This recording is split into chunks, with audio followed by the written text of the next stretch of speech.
Après 2 mois très intenses, les hôpitaux du pays du Mont-Blanc retrouvent petit à petit un fonctionnement quasi normal.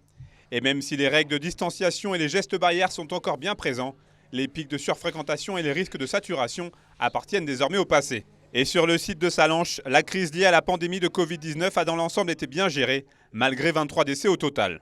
Le plus compliqué, ça a été et plus rapide, paradoxalement, ça a été de se réorganiser. C'est-à-dire que les gens ont dû changer de service, ont dû changer de métier, ont dû changer de manière de faire du jour au lendemain.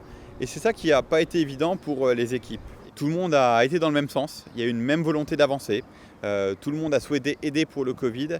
Et aujourd'hui, on a une communauté hospitalière qui porte bien son nom. Je pense que la population du territoire, Sallanches, Chamonix, Cluses, peut être fier de ses hospitaliers publics. Exemple avec le service des urgences, symbole malgré lui des problématiques inhérentes à cette crise sanitaire. Sur cette période sous tension, le service a vu passer au total près de 800 patients Covid ou en suspicion Covid-19. C'est un soulagement de refaire corps ensemble avec l'équipe, puisqu'on a été séparés, une partie de l'équipe, un bon moment, pendant presque 2 mois, avec notre sectorisation à l'intérieur des urgences, du secteur haute densité virale Covid, et puis les urgences habituelles qui fonctionnaient. Donc là maintenant, on fait à nouveau corps et on est prêt en effet à affronter d'autres projets et d'autres épreuves. Ouais. Alors que le pire a semble-t-il été évité, cette crise a profondément bouleversé l'équilibre déjà chancelant du monde hospitalier.